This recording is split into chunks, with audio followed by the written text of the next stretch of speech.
evening, everybody, and welcome to Carving It Up Live right here on YouTube, as well as the Grid Network's X account. I am Bryson Carver. As always, this show is not live today. So as I always say, if I'm doing a non-live show, if there's anything in the world of sports that has happened in the time that you're watching me, I am aware.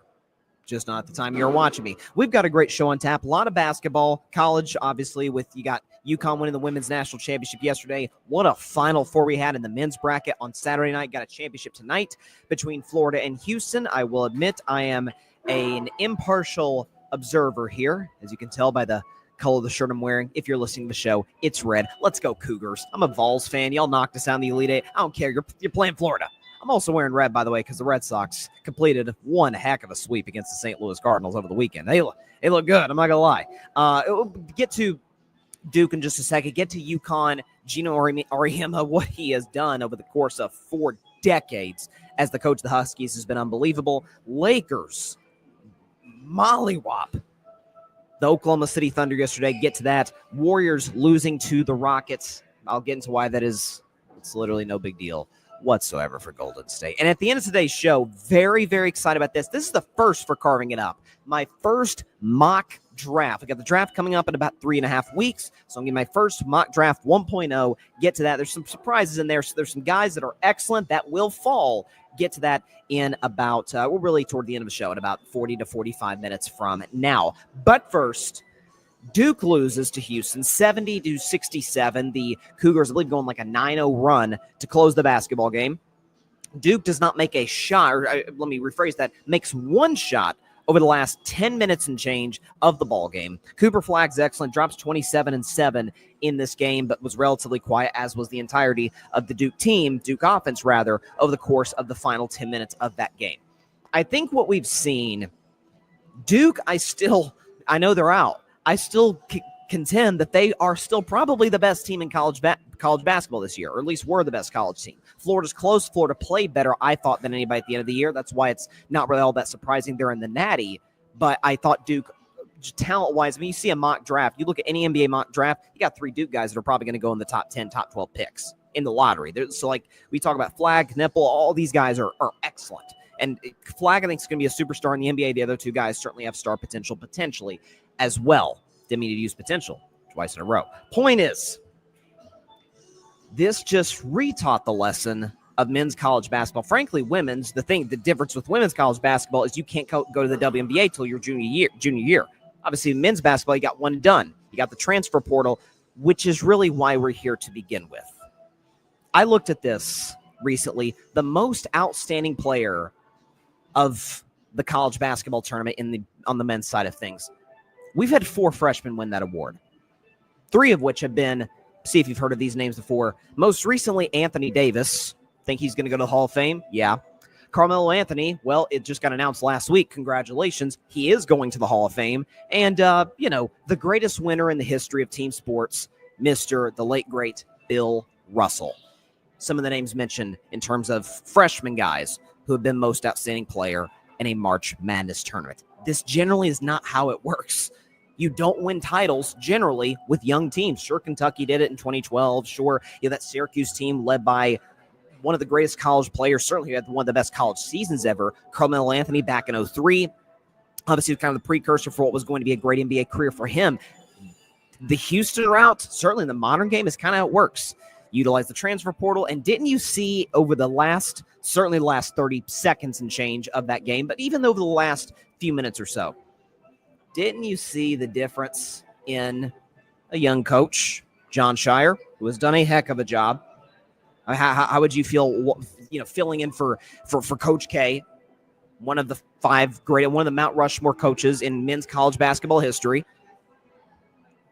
But then you saw Kelvin Sampson for Houston. Never quite gotten over the top, but has always been revered as one of the top coaches in college basketball. Is at Houston, has an opportunity to win his first national title, and you saw Houston composed. I mean, the irony of this for me is, to this point, and Houston obviously has never won a national title. Phi Slama Jama famously lost back in 85, or I think it was 85, if I'm not mistaken, with obviously led by the great Hakeem Olajuwon, Clyde Drexler. Like that team was excellent. I think Hakeem was on that team, but the best play from this tournament, certainly the best play for Houston, was an inbound pass for a finish to beat Purdue at the end in the Sweet 16.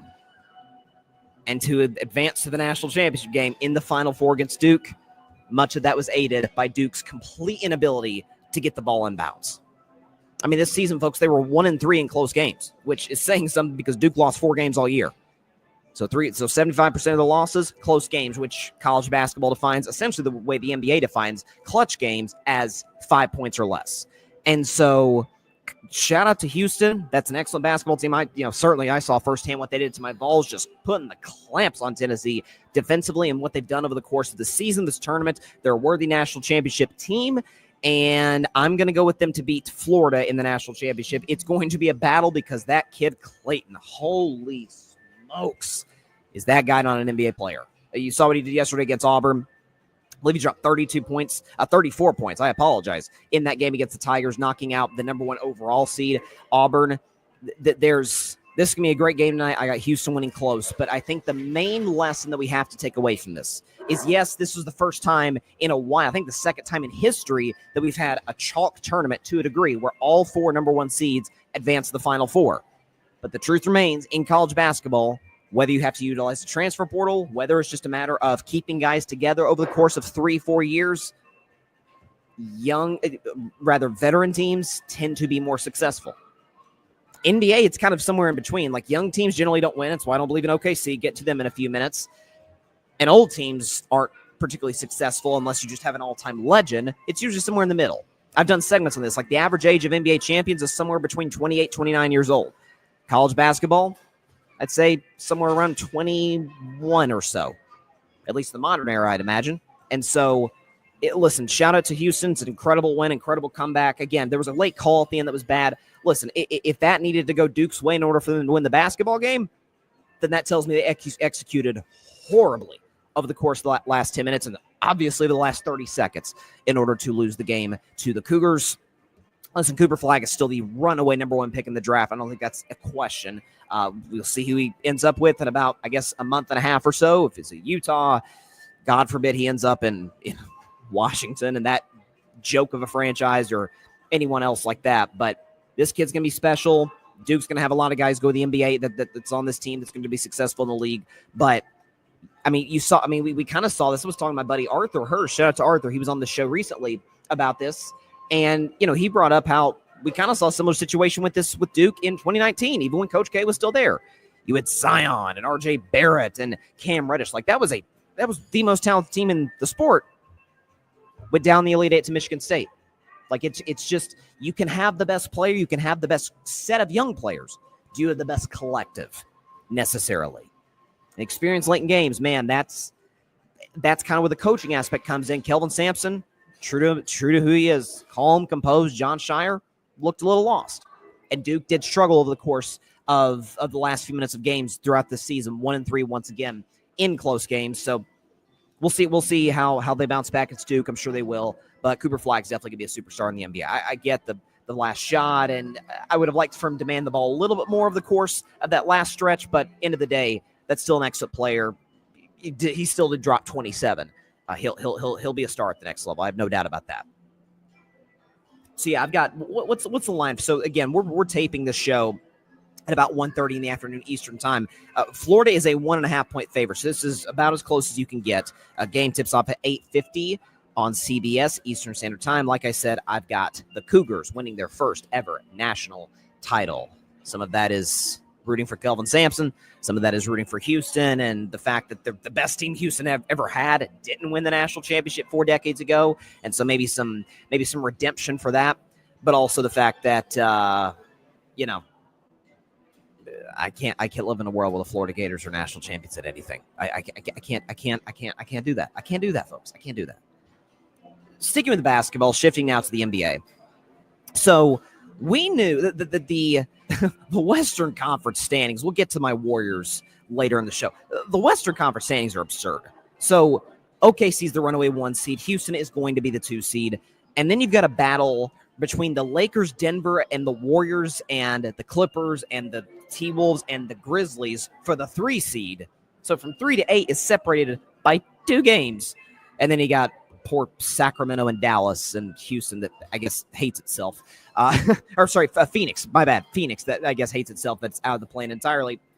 But from 3 to 8, separated by 2 games as we enter the final week of the regular season. And one of the more impressive wins of the regular season happened yesterday afternoon with the Lakers strolling into Oklahoma City and dog-walking the Thunder 126-99 in a game where we'll get to the Thunder side of this because I want to start with the winners, the Lakers here, in a game where Luka's awesome, drops 30. Austin Reeves gives you 20. LeBron felt like a side character in this game on the road against the top seed and the team with the best record in the NBA right now, Oklahoma City. It was, as the Lakers winning this game is not shocking because, frankly, I think they're better than Oklahoma City, and I'll get to that. But doing it to this degree is, now one could surmise, the Thunder have the 1 seed locked up. They've had it locked up for a while. I would counter with 2 things. A, you want to play your best basketball, go in the playoffs. And B, they still have locked up the number 1 overall seed or home court through the whole playoffs. Cleveland, I think, is still a couple games back. If the Cavaliers maybe jump them, if the Cavs and Thunder were to meet in the finals, home court advantage could play factor. The Thunder do have an excellent home court advantage. And so Luka, we expect Luka to be great. Certainly we expect him to be great against Oklahoma City. We saw what he did to them last year, almost averaging a 24-point triple-double against the Thunder last year in the postseason. And when the Thunder were the 1 seed a season ago, and playoff Luka is a very real thing. Ask the Phoenix Suns about that. Austin Reeves is kind of like that's not side character, but is the third option that can be your number 2 option on some nights. We all know he could shoot the basketball. He shot the lights out of the ball against my Warriors last week when the Lakers and Warriors played on Thursday. And LeBron James is like, okay, I'll give you 19, 7, and 3. It's like, holy crap, what are the Lakers going to look like when LeBron turns it up a level to playoff LeBron? Now we know at age 40 in year 22, he's not going to be able to do that over the course every game of a 7-game series. But when he has to, he's fully capable of that. And so what is, again, I cannot, and they had a bad stretch for a while. They were like 27th in defense from the time LeBron got hurt against Boston till about the Warriors game. I think they were like, again, 27th in total defense. They were not good over the course of like a little less than a month. It is still, and some of it is Oklahoma City. I'll get to them. It is remarkable. Listen, J.B. Bickerstaff should be coach of the year. What he has done, what he and Kate Cunningham, the star player of the Pistons, have done in resurrecting Detroit has been remarkable to watch. J.J. Redick has to be number 2. Listen, J.J. did not take over a bad situation, to say the very least. He inherited LeBron James, Anthony Davis, Austin Reeves, and an okay collection of role guys. But for him to take this squad, which had defensive deficiencies with Anthony Davis, then flip Anthony Davis for Luka, that's going to give you significantly more offensive upside and set you up for the future. But you knew this year, at least was conventional wisdom from folks like myself, you weren't going to be very good on the defensive end of the floor. They've actually been excellent on that side. They just held Oklahoma City in their home gym to under 100 points. Like that is locking in. That is LeBron James locking the defensive end of the floor. That's, again, guys like Hachimura, Jared Vanderbilt, like these guys. Dorian Finney-Smith has always been an excellent defender over the course of his career. And so that to me is a product of coaching, is again, it's just one of the more impressive things I've seen over the course of this season. And so listen, the Lakers today are no worse than the second best team in the West. I'll get to my Warriors. I think it's Lakers Warriors are the 2 best teams in the Western Conference, which shifts me to Oklahoma City because people like, stop. Best record in the NBA, you're not going to tell me they're one of the 2 best teams in their own conference? That's exactly what I'm telling you, because they're not. So I want to preface by saying this. The Thunder have a very bright future, to say the very least. They have an excellent coach in Mark Dagnall. They have a superstar who's going to be the MVP, and by the way, deservedly so. Jokic is having an awesome year, but I think Shai Gilgeous-Alexander is doing more with less, certainly from a scoring perspective and from a winning perspective, than Jokic has done. SGA is going to be MVP. If I had to vote, SGA would get my vote for MVP this year. With that being said, and this is going to come over the course of his development as a player, because Shai Gilgeous-Alexander is 26 years old. Okay, so he kind of, if he's not in his prime now, it's like, holy crap, what's his prime going to look like? I think he's right smack dab, like at the beginning of his prime, which is probably a good thing because he's going to have to adjust to something and eliminate something from his game. There's nothing wrong with going to the free throw line, folks. There's not. There is something wrong when your entire offensive game, to a degree, is predicated on, is the whistle coming? Now, it's not to the level James Harden had it. James Harden was, I would go so far as to say, gimmicky in terms of his offensive game and drawing fouls, which is in large part why James Harden consistently was bad when he needed him the most in the playoffs, because he didn't have the reliability of getting the whistle. Because guess what? Officials are going to let you play more in the playoffs. We've known that as a conventional rule our whole lives watching basketball. That's how it goes. James Harden couldn't adjust to that. And while he goes down as an MVP, great player, all-time great scorer, there is always that, yeah, but boy, you never could count on him in the biggest moments. I don't think that's Shea. Shea is not the type of dude to me. And Shea last year, I think, averaged 30 in the playoffs. It's not like he just, gagged. He had a great postseason run last year for a Thunder team that was really young, a Thunder team this year that's really young. I think they would surpass the 77 Blazers as the youngest champion ever if they were to hoist the Larry O'Brien. That's part of the problem, though, is SGA's great. Shot 0 free throws yesterday. Get blown out by 27, and SGA got blown out so bad SGA didn't even play the fourth quarter. And the Lakers were up, I think, 22 at the half. Just start to finish smoked Oklahoma City. When you don't have that in your back pocket, against a great defense, against an excellent coach in J.J. Redick, that's going to be a problem. And if you don't have your best game, who are you going to turn to? Chet Holmgren, God bless him, bright future. He's still a very young player in the league. Got a ways to go to develop. Jalen Williams is a very, very good player. A deserving all-star this year, but 4 for 14. 1 for 4 from 3, 16 points. Where was Jalen Williams when you needed him? See, when we see these young teams on the come-up, yeah, you got your star, yeah, you got your scorer, but you also need to have that number 2 guy to rely upon. You don't have to be exactly Shaq and Kobe. That was a 1A, 1B type of, or 1A type of situation. But you could have obviously, not comparing these players, but a Scottie Pippen to a Michael Jordan, a Klay Thompson to a Steph Curry, a throw out any San Antonio Spur, a Manu Ginobili, a Tony Parker to Tim Duncan, a Robin to Batman, so to speak, and Jalen Williams, again, who's an excellent player. If Jalen Williams is your third best player, holy crap, you're unbelievable. But I don't trust him over the course of a 7-game playoff series against coaches like Redick, Kerr, heck, even maybe like a Ty Lue and the Clippers, for those guys to be able to make adjustments over the course of a 7-game series where it's like, okay, we can neutralize this guy. SGA is going to get his. SGA is going to get his 30. We're going to make him work for the 30. We don't believe Jalen Williams can beat us. And in a game, Oklahoma City, it would have helped to have last night to create more padding to get the 1 seed, to create more momentum for yourself in that you beat a championship contending team in the Western Conference. Smoked. For the record, the 2 best teams in the West, in my view, certainly they played as well as anybody in the league over the course of the last 2 months. The Warriors and Lakers, winning record against Oklahoma City. Lakers are 1-1. Warriors are 2-1. For the record, Golden State has beaten Oklahoma City twice pre-Jimmy Butler trade. That one loss was a 4-point loss without Steph Curry. So, tells you all you need to know. Again, pre-Jimmy trade. Lakers are 1-1. Now, again, these 2 teams, the good news is we actually get to see these 2 teams play again tomorrow night. At the time that if this video is on YouTube now, I guess at that point, Tuesday, it'll be tonight. They play at 8 p.m. Oklahoma City, 8.5-point favorite, where the Lakers consider resting LeBron. The Lakers got 4 games left. They certainly aren't going to rest LeBron and Luka for the Dallas game. Obviously not Luka. That's his return to his old stomping grounds. But then he finished with Houston, the Trailblazers. The Lakers kind of have the inside track to me at this point, especially with how Denver's playing lately. The Lakers, to me, feel like they have the inside track to get the 3 seed. And if they get the 3 seed, it's almost a foregone conclusion in my mind. Conference finals, here they come, unless they play Golden State in round 1. If they play Golden State, too bad. Sorry about that. Steph versus Luka over the course of 7-game series. Woo! In the words of a great Laker, Shaquille O'Neal, barbecue chicken alert. But if you play Minnesota, certainly if you play a Memphis, if you play a Clippers team, they could push you. Lakers are better. Lakers will win in 6.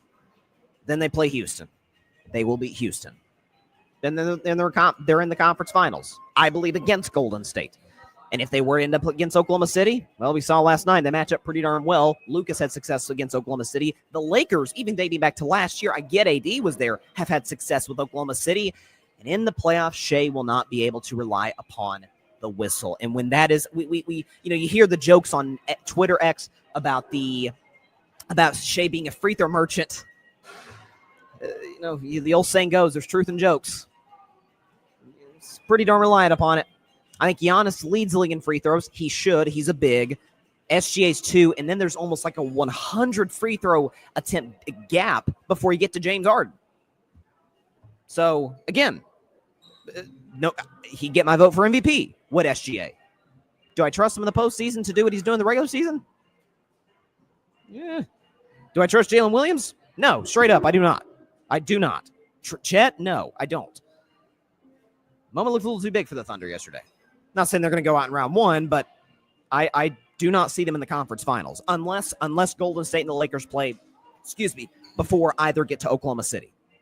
It's the only scenario where I see the Thunder getting to the conference finals, and I'm standing on that.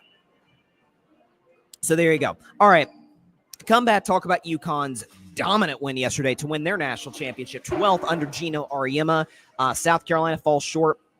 Talk about them after the break. It has been, my gosh, March Madness is delivered, bleeding into April now. NBA playoffs is upon us, and at the end of today's show, ladies and gentlemen, boys and girls, my first of this draft cycle, but first ever mock draft that's coming up in about 20 to 25 minutes from now. You're going to want to stay tuned for that on Carving Up Live. Don't touch that dial. We'll be right back in just a minute.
Whoa, there we go. Welcome back to Carving It Up Live. So again, this show is not live. I'm just used to saying Carving It Up Live. We're taping this. We're getting close to about 2 in the afternoon. So like I said, if there's anything in the world of sports that has happened, I'm aware, just not the time that you're watching me. I mistakenly said, by the way, in the first segment talking about Houston, that Hakeem Olajuwon was on Phi Slamma Jamma. That's my bad. Hakeem did go to Houston and then became one of the greatest NBA players ever with the Houston Rockets, greatest defensive player of the modern era. He was not with Phi Slamma Jamma. That team was led by Clyde I butchered his nickname, Clyde the Glide Drexler. So just want to correct that from earlier in today's show. Transition back to college basketball. Let's look at the women's side of it because UConn, how about those Huskies? 82 to 59 over the South Carolina Gamecocks. Dawn Staley has done an unbelievable job. South Carolina, I think, has cemented themselves very well as a dynasty. I believe Dawn Staley has led that team to 3 national titles. I think it's fair to put them in that discussion. But this is obviously about UConn. They're the champions. This is about a player in Paige Beckers who has been off the charts. UConn, safe to say, they've had their legends. They've had Diana Taurasi. They've had Sue Bird. They've had Brianna Stewart. They've had Maya Moore, who is not the GOAT, but is the best women's basketball player I've ever seen in my life. She retired early for an excellent cause, and by the way, ended up getting married as a result of it. Shout out to Maya Moore, who's an all-time great and is a better human being. Paige Beckers is without question one of the greats at UConn. There's no question. You look at her resume right here. National champion, AP Player of the Year, Naismith College Player of the Year, 3-time first-team All-American, 3-time Big East Player of the Year, Big East Freshman of the Year, 3-time Big East Tournament most valuable or most outstanding player, third all-time leading scorer in the NCAA tournament. That is Paige Beckers. Happens to be my sister's favorite player, so she was very excited to see UConn get the job done. So shout out Paige Beckers. Shout out to the 2020 high school recruiting class, which features the following names. These are the top 5 recruits in the 2020 high school class: Paige Beckers, Angel Reese, Cameron Brink, Caitlin Clark, Camila Cardoso. Pretty good class, to say the very least. And I think Paige will be like those other 4 behind her and go on to have excellent WNBA careers. What Geno Auriemma has done, listen, it is so hard to make it in any industry, any competitive industry, particularly in entertainment, music, sports, politics, film, doesn't matter. Anything. It's hard to make it in. Boy, it's hard to stay there. Geno Auriemma became the UConn women's head coach in 1985. He has since won 12 national championships.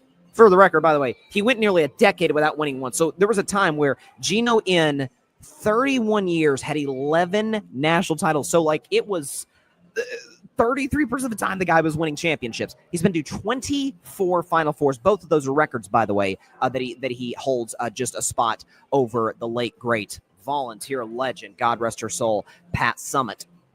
And sustained excellence. And by the way, doing it in an era pre-WNBA, developing players, doing it as the NBA was coming about, developing stars who became all-time legends like Sue Bird, like Taurasi, like Breanna Stewart, like Maya Moore, like these all-time legends.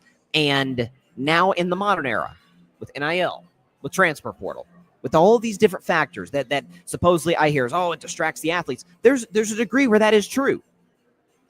Same guy, is not, to me, the ultimate.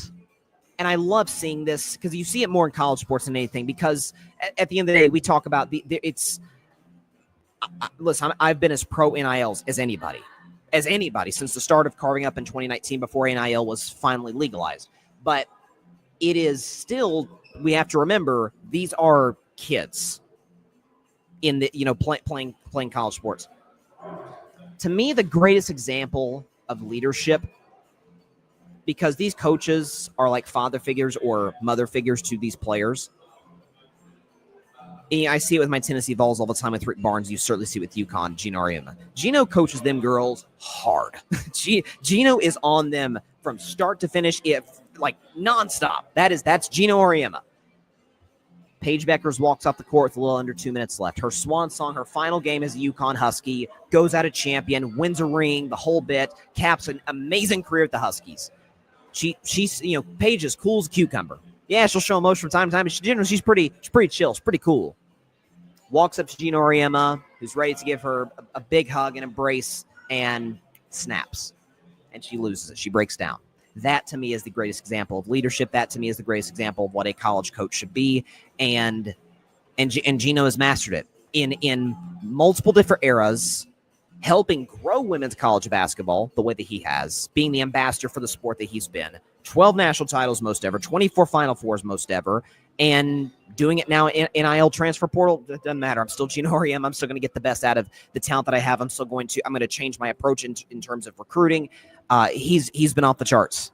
You talk about sustained excellence. Not many individuals have seen it or have been able to pull this off. Pat Summitt did it, but again, God rest her soul, illness took her far too soon. But we didn't get to see Pat Summitt in NIL. Now, I think she would have adjusted. She's Pat Summitt, but we didn't get to see that.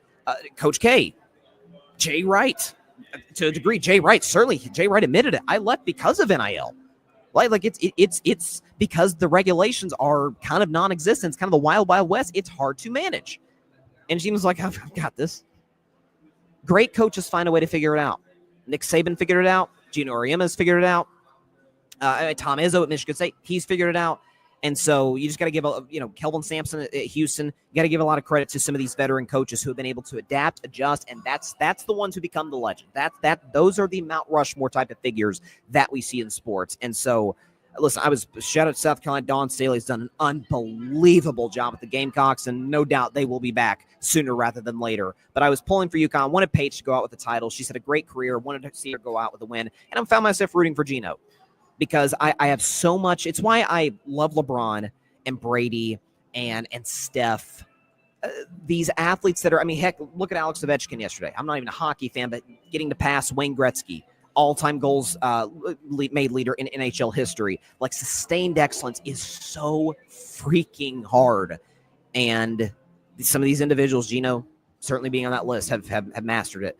And it was awesome to see. 71 years old and still getting the job done. Energy's still off the charts. And, man, what a run for UConn. What a run for UConn. We could talk about Juju went down. Listen, I think had Juju not went down, had Juju not gotten hurt, I think USC probably would have won it. But shout out to UConn. Shout out to Geno Auriemma. back to the NBA. So, man, oh man, I get a kick, honestly. There's certain teams we do this with in American sports where they go through just a little bit of adversity and people freak out. You know, they have maybe one off game, one down game, and people lose their minds. You know, if the Kansas City Chiefs have a close win against the Vegas Raiders, they're falling apart. They're fraudulent. They're not a contender. It's like, oh, they were in the Super Bowl. Again, they got clobbered in the Super Bowl by Philadelphia, a better team, but they were in the Super Bowl again. Shocker. Mahomes, Reed, Kelsey, Chris Jones, they usually go to Super Bowls.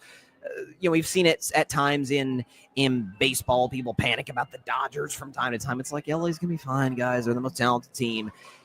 And we do it with the Warriors. I don't do it, but the media does, where it's like, man, see, man, if you play physical defense with Steph, he just can't handle it.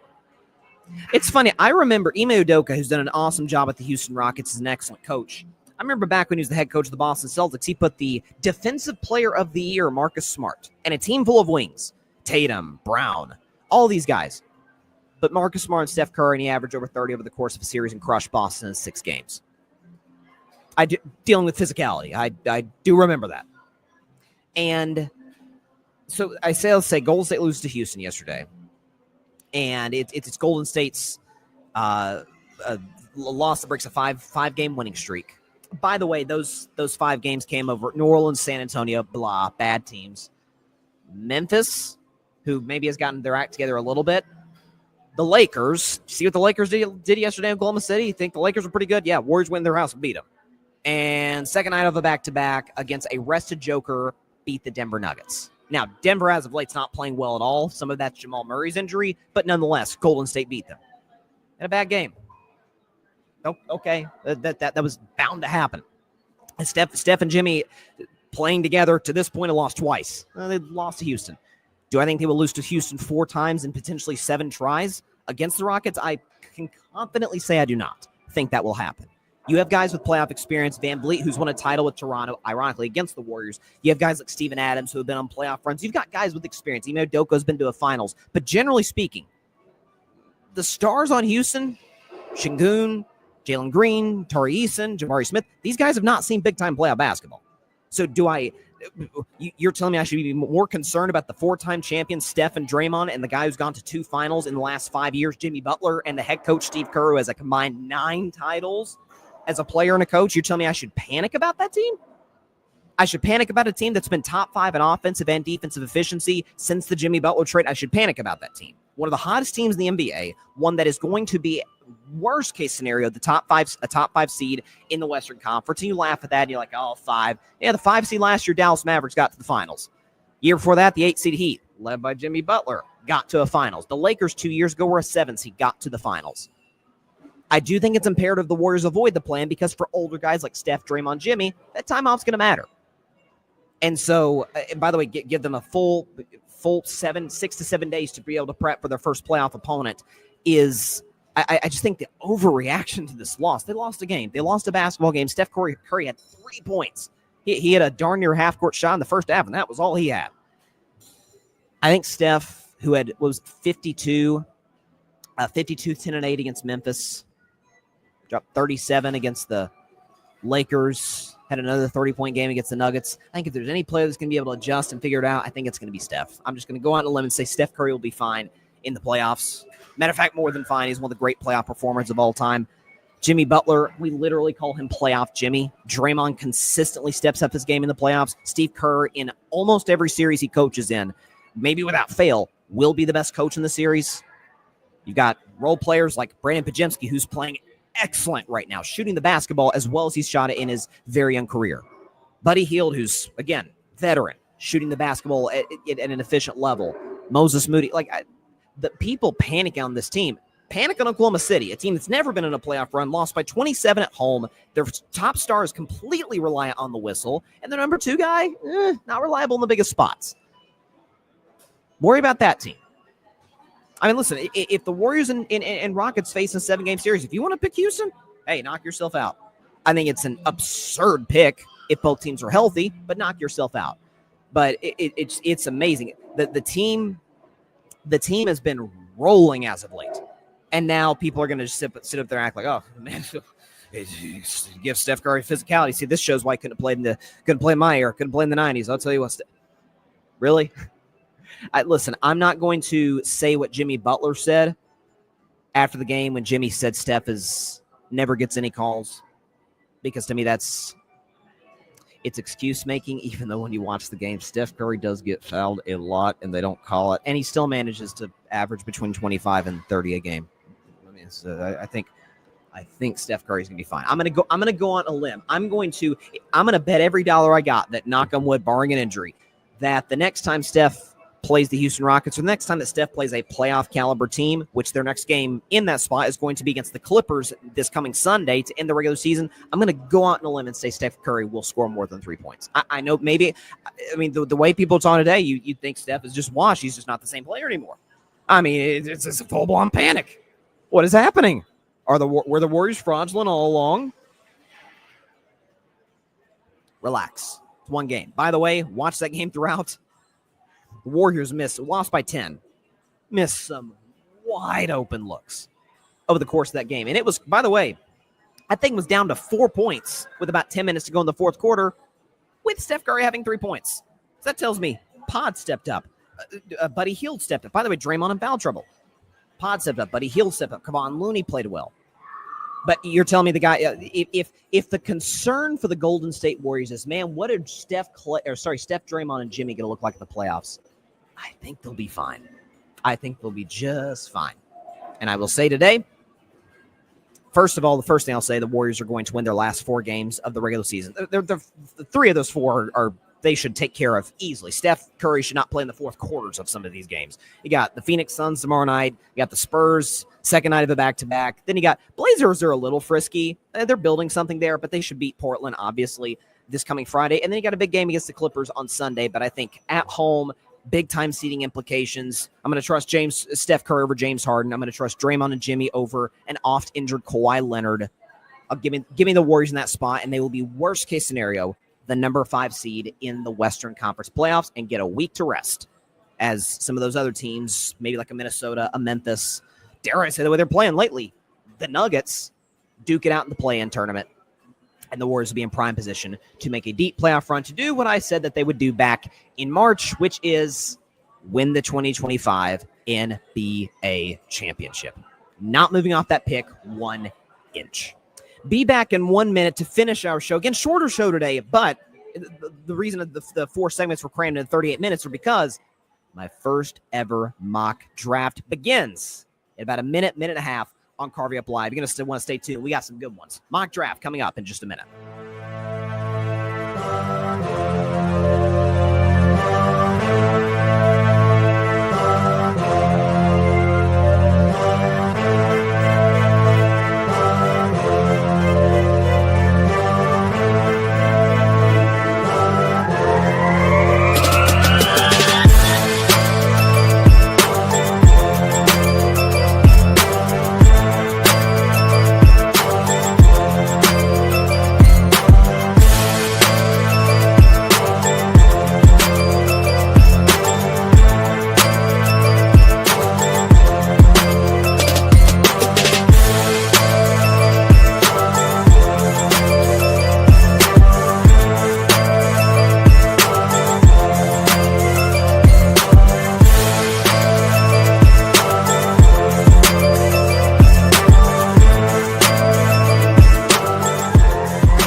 Welcome back to Carving Up Live. Before we get to the mock draft, I just saw this stat. This is wild.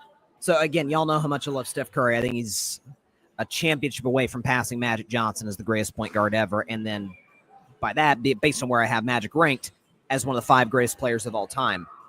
But this just goes to show you when people are like, oh, man, again, you guys know how I feel about Steph. I'm sad that I have to preface this with that. But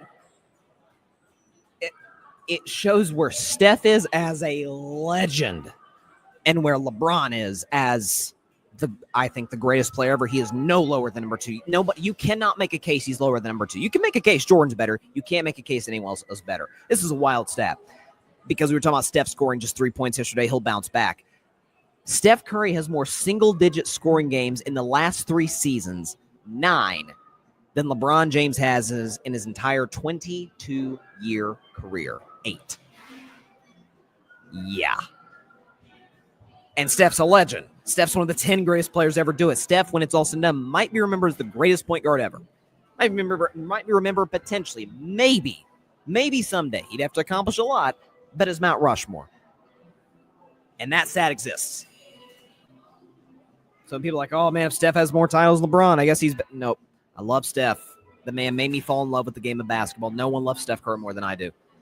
He's not better than LeBron James. This is what, had to... I gotta keep this level with the Curry fandom, with my friends and brethren of Dub Nation. Mock Draft 1.0. So I've never done this on the show. Carving It Up began in October of 2019. I've never done a mock draft. And so that streak ends today. This is going to be the first of, I believe, we're going to try and do 3 mock drafts prior to the NFL draft, which begins in about 3.5 weeks. Mock Draft 1.0. Let's go and get this going right now. Do we have the background music ready to go? I think we do. So let's get here we go. Get the background music going right now. My Mock Draft 2025. Here we go. Make sure we get this set here. All right, to kick off Mock Draft 1.0, so we're gonna show you in 8 graphics of each 4 picks. So go and put up the first one right here. So Cam Ward, I think this is easy. Cam Ward, quarterback out of Miami, is going to go to the Tennessee Titans. We know Tennessee needs a quarterback. That goes without saying. Cam Ward will be the new franchise quarterback for the Titans. Best QB in this draft, I think. He's got a little bit of Caleb Williams in him. I think he's going to be really successful at the next level. I think the Browns, listen, no one has been more deprived of excellent play at the quarterback position or just having a quarterback than Cleveland. With that said, I love Shedeur. I don't know if he can work there. Abdul Carter, edge out of Penn State, is the best player in this year's draft. I think now with Myles Garrett, he's there in the long run. For as deprived of great quarterback play as the Browns are, in a division with 2 elite of current Mount Rushmore guys in Lamar Jackson and Joe Burrow, to have Abdul Carter, if he reaches his potential, which I think he will, on one side and Myles Garrett on the other, that is scary business for the AFC North. I think the Browns will take the best player in the draft. Travis Hunter, to me, is the second best player in the draft. He will go to the New York Giants, corner and obviously wide receiver out of Colorado. Listen, Heisman Trophy winner. We know what this guy brings to the table. I think he will be used primarily as a corner. He's the best corner easily in this draft. One of the better receivers in the draft as well. Can be a good, potentially number 2 receiver next to Malik Neighbors in New York. I think they wait next year to get their quarterback. Russell Wilson, Jameis Winston can suffice this year. The Giants are potentially building something offensively. I think they'll try and strike and get their franchise quarterback in 2026. That leaves the Patriots. Man, the Patriots for a while, it's like, man, they might get the number 1 pick. That leaves them with Will Campbell. With that said, I don't think that's a bad pick at all. Will Campbell is the best offensive lineman this year's draft, tackle out of LSU. The number 1 objective for the Patriots is to protect Drake May, protect their greatest asset. Because Drake May, listen, bumpy at times, but let's keep in mind he had the worst roster in the NFL last year. The kid has promise. Will Campbell will be a New England Patriot. That's your top 4. Let's go to the next 4. And by the way, I want to also say this as well. No trades in this NFL mock draft. We have yet to have a first-round trade at all, and we're already in April. So I'm going to just go in this chalk all 32 teams that are making a first-round pick. So I think Kelvin Banks goes to the Jacksonville Jaguars, tackle out of Texas. Again, protecting Trevor Lawrence. You could make a case for them to take a receiver to take the kid out of Arizona, obviously. But I think Kelvin Banks, they've already got their guy Brian Thomas Jr. as their number one receiver. Protect Trevor Lawrence. He's dealt with injuries the last couple of years. Get him a good tackle. Kelvin Banks to the Jaguars. I think the Raiders make a splash move. They go out and get Ashton Genty, Heisman Trophy runner-up, running back out of Boise State. His size concerns me a little, but again, shiftiness, quickness, getting to that next level speed. The Raiders are slowly building a solid offense right now. Geno Smith, you've got Brock Bowers. I think put Ashton Genty in the backfield, take the pressure off Geno. That could be a really good offense based on what they're building with Pete Carroll now as the head coach. I think the Jets take one of the top 5 players in the draft in Tyler Warren, the tight end out of Penn State. This guy is an absolute monster, catching the ball, blocking. Listen, some of them made the case for them to draft Shedeur. Again, maybe some of this is me just pulling for Shedeur to not go to a horrible situation like Cleveland or the Jets, who are the 2 most synonymous franchises with screwing up quarterbacks. But I think, listen, this is a guy, who can go to a team with the Jets. Obviously, Justin Fields, a new quarterback. I think Aaron Glenn is trying to build a culture there. He's trying to instill a little bit of what he was a part of in Detroit. Tough guy, that mindset. Tyler Warren fits that well. Penn State guy, James Franklin, he goes to the New York Jets. Jalen Walker, edge rusher out of Georgia, goes to the Panthers. They need a pass rush. I thought about potentially having them take an offensive lineman, but I think right now, listen, their offensive line played better at the end of the season, which as a result led to Bryce Young playing better at the end of last year's regular season. Panthers, I think, are kind of a sneaky team to watch. I've said that for a while now. I'm just saying, Jalen Walker, obviously older brother, was the number 1 overall pick by Jacksonville in 2022. I think Jalen will be the better player. He will go to the Carolina Panthers. Go to the next 4 picks. So some of these feature some previous playoff teams. The Saints go with Teddy Roy McMillan, T-Mac, wide receiver out of Arizona. He's the best receiver in this year's draft. Speed, run after the catch, all of it. Superstar. Listen, again, this to me is the last team. If we're just going chalk for the draft, no trades made, I think this is the last team that could take Shedeur. I think there are some questions there. We have Derek Carr. That'll work. Let's put McMillan next to Chris Olave. We may have something offensively. Let's see what Kellen Moore can do with that squad. I'm not a Kellen Moore believer, so we'll see. But I think they go with the best receiver in this year's draft.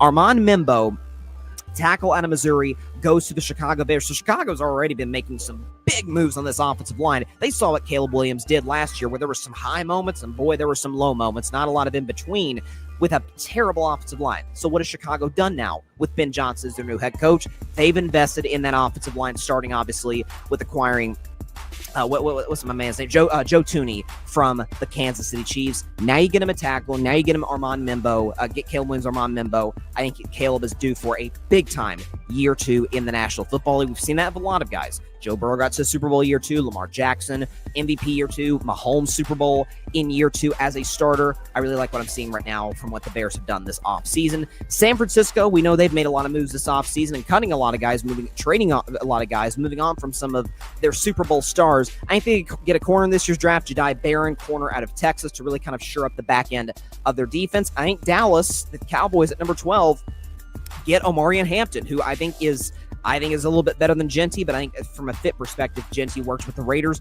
Listen, Dallas, we understand that the running backs troubles they've had really since the fall off of Zeke back around 2018, 2019. They've kind of been rolling out a lot of guys that position. Tony Pollard. Last year they tried Rico Dowdle, who did kind of come on at the end of the season. I think Omarion Hampton would be a solid pick here for the Cowboys. I think he goes to them at number 12. Our next 4 picks, Miami Dolphins at 13 take a tackle. Again, a lot of this, you see some of these guys falling in the draft. You see who I have falling all the way to 15. Get to him in just a moment. I think a lot of this draft is because it's not quite the strongest first round we've seen in previous years. I think a lot of this is teams are going with fit over best player on the board. And if there's any team that needs to protect their quarterback, is the Dolphins with Tua Tagovailoa. Josh Simmons, tackle, Ohio State. He goes to Miami to protect Tua. Michael Williams, edge out of Georgia. If there's any team that needs to upgrade their defense, it is the Indianapolis Colts. They desperately need a pass rush. They get the second best pass rusher out of Georgia from the Bulldogs. Mason Graham's the best interior defensive lineman in this draft. Again, a lot of this is not best player on the board. A lot of this is fit. I think he falls all the way to the Atlanta Falcons. Obviously, Grady Jarrett gone. They need to shore up the interior of their defensive line. Mason Graham out of Michigan is the man for the job. Will Johnson, corner out of Michigan. Again, back-to-back Wolverines in this first round of my mock draft. Will Johnson will go to the Arizona Cardinals. Again, another team that needs to shore up the back end of their defense. Now we're sort of bordering into playoff-esque teams, or at least teams. Some teams made the playoffs, some teams came close. So starting with Cincinnati Bengals at 17, again, another team that needs to upgrade their defense. I've seen some mock drafts, them taking a tight end or receiver. They're fine. Offense is not the Bengals' problem. Offensive line is to a degree, but a lot of the best offensive linemen are gone. I apologize to Iowa State for Jaden Higgins should be capitalized. That is my fault, my friends. Maxwell Hairston, corner out of Kentucky, really good player. I think he goes there. Jaden Higgins is a receiver from Iowa State. Obviously, the Seahawks have moved on from both DK Metcalf, Tyler Lockett. Lockett's still a free agent. We'll see where he goes. But Jaden Higgins, team him up with Jackson Smith and Jigba for Sam Darnold. That's a duo that can maybe work at the next level. I like that.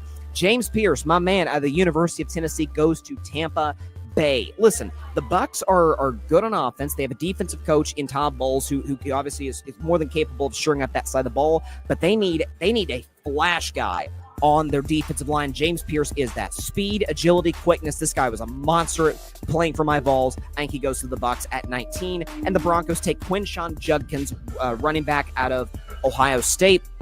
I think giving Bo Nix, listen, the Broncos have one of the 5 best offensive lines of the league. They've got Cortland Sutton. They've got pieces. Bo Nix had an excellent rookie season, and giving him a solid running game would really, really help the young guy continue to progress and develop. Quinshon Judkins goes to Denver. Now venturing into playoff teams from a year ago, Shedeur Sanders ends up with my Pittsburgh Steelers in my first mock draft. So again, I talked about this when the Giants signed Russell Wilson after they'd signed Jameis, where it's to a point where the teams behind the Saints, the only team that I even consider after the Giants, teams either certain without question have their quarterback or they think they have their quarterback. The Steelers definitively do not have that. So Aaron Rodgers still is not signed. I think the draft will determine whether or not Aaron Rodgers is a Steeler, because he's certainly trending that way. But I think he's waiting to see if the Steelers take a Jalen Milroe, if they take a Jackson Dart. I think if Shedeur's on the board, of those 3, he is absolutely the best. Do I think Shedeur's a top 5 pick? I don't. Do I think he is by 21? Is that good value? No question. Okay, get him in Pittsburgh. Get him a couple of excellent receivers. He's used to playing behind less than ideal offensive lines. Hopefully the Steelers can develop that and get better at that spot over the course of the next few years. Shedeur Sanders is the new franchise quarterback with my Steelers. That is why I'm picking my first mock draft at 21. We know the Chargers need a receiver. That was kind of the thing on them last year. They chose to go with Joe Alt, which I believe was the right pick and clearly has shown itself to be just that. But we knew they had deficiencies last year at tackle and at receiver. They decided to go with tackle. That has paid off quite well, but they're a little bit limited at wide receiver. I love Ladd McConkey. I think he's more of a really good number 2 than a number 1, at least on a team that is looking to try and progress into a championship contending team. Emeka Egbuka, wide receiver out of Ohio State, is an excellent pick for the Chargers. I think he goes to LA. Green Bay Packers, shout out to my sister. I'm sure she is going to be seeing where who our Packers take at 23. I think they go with one of the better edge rushers in this draft, Shamar Stewart out of Texas A&M. I think the Packers are in desperate need of help on that defensive line on the edges, especially going against quarterbacks. Let's see if J.J. McCarthy pans out. We know Jared Goff struggles against pressure. We know Caleb Williams, again, that's a new offensive line in Chicago. Green Bay needs a star pass rusher. I think they get that in Shamar Stewart.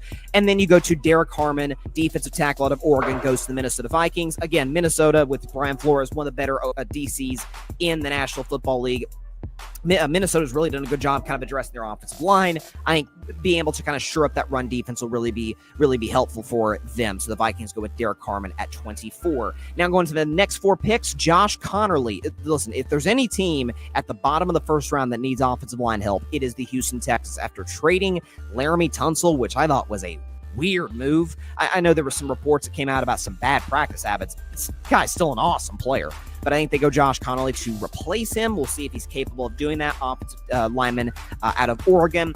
The Rams take the corner out of Florida State. Again, the Rams don't have a lot of flaws. I think they're a real contender to win the NFC next year, but try and shore up their secondary. Jahad Campbell fell quite a bit. I think some mock drafts have him going to the top 15. I have him falling to the big, bad Baltimore Ravens. If there's any team, listen, I say this as a Steelers fan, if there's any team that gets defense right, Steelers certainly do it, and the Ravens, without question, do it. Linebacker out of Alabama is wicked fast off the edges. I think he'd be great with the Ravens. I think that's a guy that maybe the Lions might want to take. Now, I think Detroit plays more 4-3, but the Detroit Lions decide to go with Walter Nolan. Listen, the Lions have virtually no flaws on their offense. They don't need to go offense until like 5th or 6th round to the Lions. They got to go. I mean, you saw them getting DJ Reed in free agency. They're really trying to address that side of the football. Aiden Hutchinson going back. They've got some good players in their secondary. I don't think they necessarily need a defensive back to take in the first round. Take the best interior lineman at the top of the board. Walter Nolan goes to the Detroit Lions. And finally, with the last 4 picks of the first round, Nick Emmanwori out of the safety out of South Carolina, best safety in this year's draft. Commanders need some desperate help on the back end of their defense. They can't just continue to rely on Jaden Daniels to win shootout after shootout, close game after close game. They are going to need to give that guy help on the other side of the ball. And so I think they will do just that by taking the safety out of South Carolina. Again, another team that needs pass rush help is the Buffalo Bills. They take the best edge left at this point in the draft in Mike Green, the edge out of Marshall. Then you got the 2 Super Bowl teams. Kansas City needs to add to their wide receiving core. They go with Matthew Golden, the wide receiver out of Texas. Some people have him as the second best receiver in the draft. Matthew Golden goes to Kansas City. And finally, the Super Bowl champion Philadelphia Eagles. Listen, Dallas Goedert's a really good tight end. If Colston Loveland is better, Watch out for Philly in the NFC. But Colton Loveland with the last pick of the first round goes to the Philadelphia Eagles, and that is the conclusion of my first mock draft 1.0 for 2025. So there you go. Let's go just a quick rewind. And again, like I said, no trades. Part of the reason I'm doing no trades is first mock draft. Let's see how the next week, 10 days play out. But also, we're three and a half weeks out of a draft. I think Adam Schefter reported like this is the latest in the process we've had where there's been no trades for leading up to the first round. So I think thus far, let's see if that continues. I think you watch out for the Miami Dolphins at 13 and maybe make a move to go back. I could see them now if one of the tackles that they like, falls to them. I could see them going with that option as well. But so go back over my mock draft. So Cam Ward. I'll just go through it. Cam Ward to the Titans, Abdul Carter to the Browns, Travis Hunter to the Giants, Will Campbell to the Patriots, Kelvin Banks to Jacksonville, Ashton Genty to Vegas, Tyler Warren to the Jets, Jalen Walker to the Panthers. Then go to the next four picks. T-Mac to the Saints, Armand Mimbo to the Bears, Jedi Barron to the 49ers, Amarian Hampton to the Cowboys, Josh Simmons to Miami, Michael Williams to the Colts. Mason Graham falls to 15 to the Atlanta Falcons. Will Johnson, corner out of Michigan, goes to Arizona. Maxwell Harrison, another corner, will go to Cincinnati. Jaden Higgins, wide receiver, Iowa State, goes to Seattle. James Pierce, my guy, go Vols, goes to Tampa Bay. Quinshon Judkins, running back from Ohio State, goes to the Denver Broncos. Shedeur Sanders, first mock draft, falls to my Pittsburgh Steelers at 21, quarterback out of Colorado. Emeka Egbuka goes to the Chargers. Shamar Stewart to the Packers. Derek Harmon to the Vikings. Last 8 picks, Josh Connolly. Texans need some tackle help desperately. Josh Connolly goes to the Texans. Azari Thomas goes to the LA Rams. Jahad Campbell to the Ravens. Walter Nolan to the Lions. Last 4. Nick Monowari goes to the Commanders. Mike Green to the Bills. Matthew Golden to the Chiefs. And Colston Loveland to the Philadelphia Eagles, and that is my first mock draft 1.0. Maybe come out with one either next week or the week after as we continue to see news progress and see how it plays out. Again, I think Shedeur is a first-round talent. I don't think this is like a Kenny Pickett situation in 2022, but listen, if he falls to my Steelers, I will be quite happy with that. Look, first of all, it means we avoid Aaron Rodgers, thank God, and secondly, somehow, some way, maybe the Steelers did find their franchise quarterback in this year's draft, which I didn't necessarily think was a possibility. But again, that may be a little bit different in my mock draft 2.0, which will be next week or the week after. So stay tuned for that. All right, that is all the time we have for today's show. Appreciate everybody stopping by. As always, be sure to catch Carving Up Live next Monday at 6 p.m. Eastern, at 3 p.m. Pacific time, live here on YouTube, Grid Network YouTube channel, Carving Up YouTube channel, as well as the Grid Network's X account. Check us out on there. Got a lot of stuff coming up. NBA playoffs. This is the last week of the regular season. Very, very excited. National championship tonight. Again, reiterated. Houston. I'm not wearing a Houston shirt. I'm wearing a red shirt to rep the Cougars to beat the Florida Gators, the hated Florida Gators. Go Vols tonight in the national championship game. Houston wins. Congrats to UConn and win the women's championship. By the way, Red Sox are looking good right now. So a lot going on in sports. Drafts coming up. Mock draft. Can't wait. So we'll see everybody next week. Everybody stay safe out there. God bless y'all. And peace out. I'm telling you, the Reds, what did they score? 18 runs? Come on. Thanks so much for watching the show on YouTube. And be sure to go click that big red subscribe button and check out the other clips and full shows from Carving It Up Live, as well as our other incredible content creators here on the Grid Network.